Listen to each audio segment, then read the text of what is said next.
En el transcurso de la historia, el hombre se ha encontrado frente a nuevos descubrimientos que han convulsionado sus conocimientos. Durante milenios, todos estaban convencidos de que la Tierra era plana, es decir, que al llegar a un punto determinado, los objetos se caían. Además, habría sido totalmente ilógico pensar que se podía seguir caminando cabeza abajo. ¿Quién podría sostener algo tan absurdo como eso? Otra cuestión absurda habría sido pensar que en la Tierra pudiese ser al mismo tiempo de día y de noche. Es decir, que mientras algunos trabajaban bajo el sol, para otros era de noche. Todavía era más absurda la idea de que pudiera existir un punto de la Tierra que, una vez cruzado, hiciera retroceder un día. En cambio, hoy sabemos que volando, por ejemplo, de Tokio a Honolulu, se cruza la línea de la fecha y se retrocede en el calendario.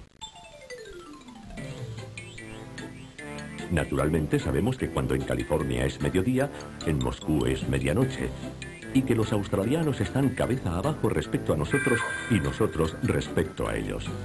En el pasado, todas estas cosas estaban fuera del alcance de la experiencia humana y, en consecuencia, parecían incomprensibles.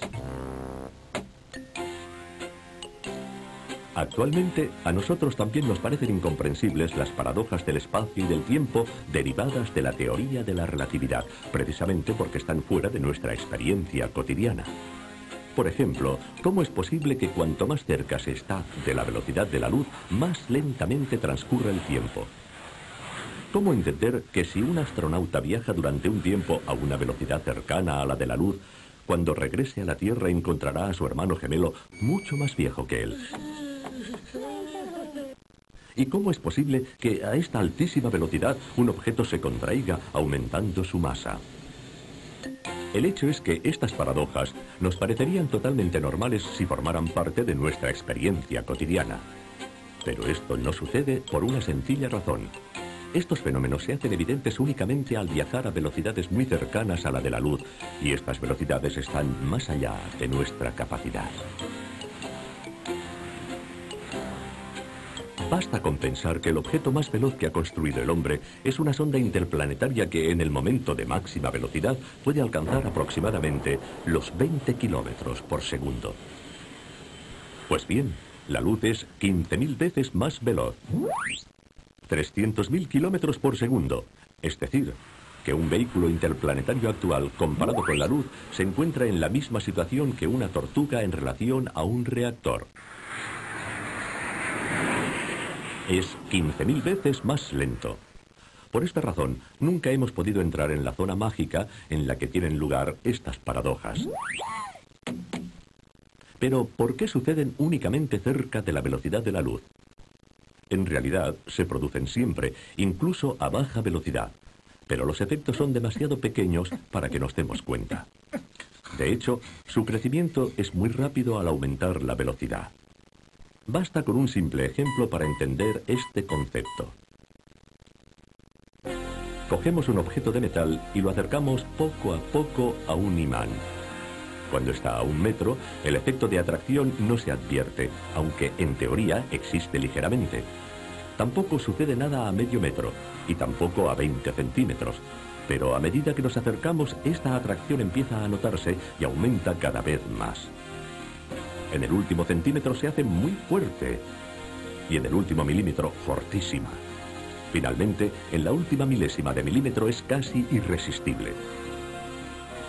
Con los efectos de la relatividad sucede algo parecido. Con la velocidad del automóvil estamos aquí, con la del cohete interplanetario aquí, es decir, en un punto en el que, en teoría, el efecto de la relatividad existe pero es inapreciable.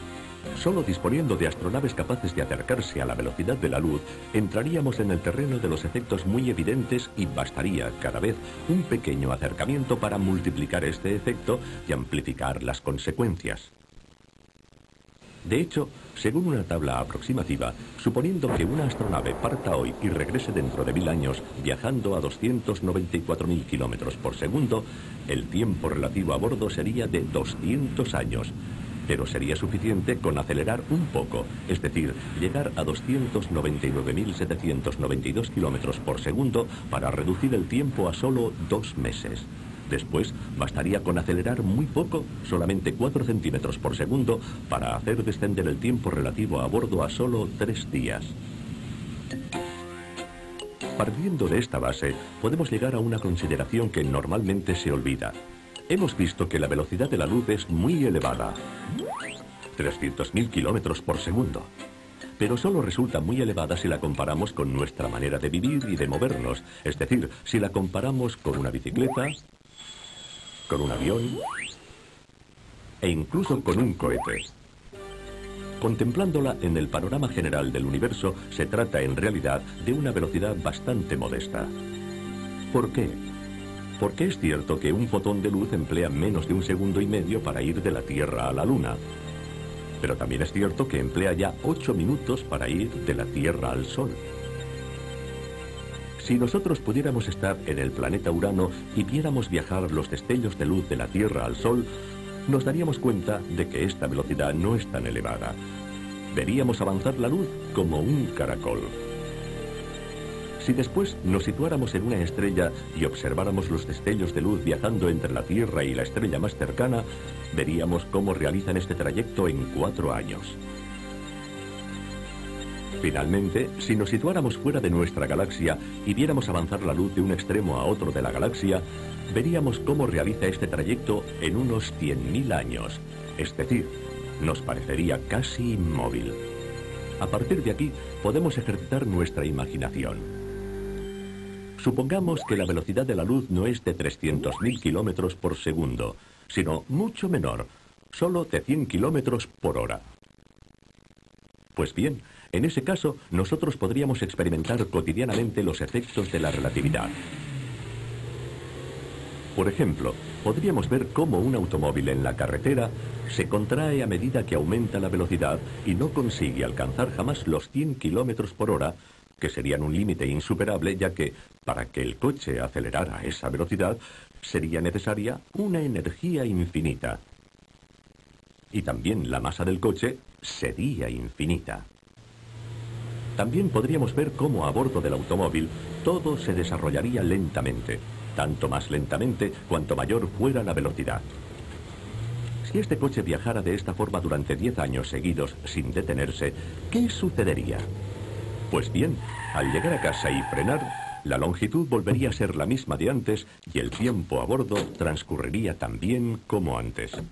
Pero, mientras que para la gente que se quedó en casa habrían pasado realmente 10 años, para los que estaban a bordo habría pasado mucho menos tiempo, quizás solo 10 semanas o 10 días, según la velocidad, debido a la mayor lentitud del tiempo, y en consecuencia, a la mayor lentitud de la vida y de los procesos vitales. En un mundo como este, los efectos de la relatividad serían una rutina cotidiana. Por ejemplo, en un partido de tenis, debido al efecto de la velocidad, la pelota se contraería en cada golpe. Después, al detenerse, volvería a sus dimensiones anteriores. Después de un tiempo, ya no tendríamos en cuenta lo extraño del caso y lo consideraríamos una ley física normal, como en realidad es. Y al subir a un tren que viajara de Turín a Roma, sabríamos perfectamente que, mientras los relojes de las estaciones ferroviarias señalan una duración del viaje de 8 horas, nuestro reloj señalaría quizás solo 1 hora, porque al viajar cerca de la velocidad de la luz, habríamos vivido más lentamente. Y cuando hubiéramos llegado, volveríamos a situar las manecillas correctamente, tal como hacemos al bajar de un avión que ha atravesado distintos usos horarios. En resumen, los efectos de la relatividad ya no nos sorprenderían si viviéramos en esta dimensión que en realidad no podemos experimentar porque la velocidad de la luz es demasiado elevada para nosotros. Naturalmente, permanece un gran interrogante, un enigma que sigue desafiando nuestra mente. ¿Por qué sucede todo esto? ¿Por qué motivo cambian el tiempo y las dimensiones con la velocidad? En cierto sentido, la respuesta es muy sencilla. Siempre ha sido así, aunque nosotros no nos hayamos dado cuenta porque nunca hemos experimentado estas velocidades.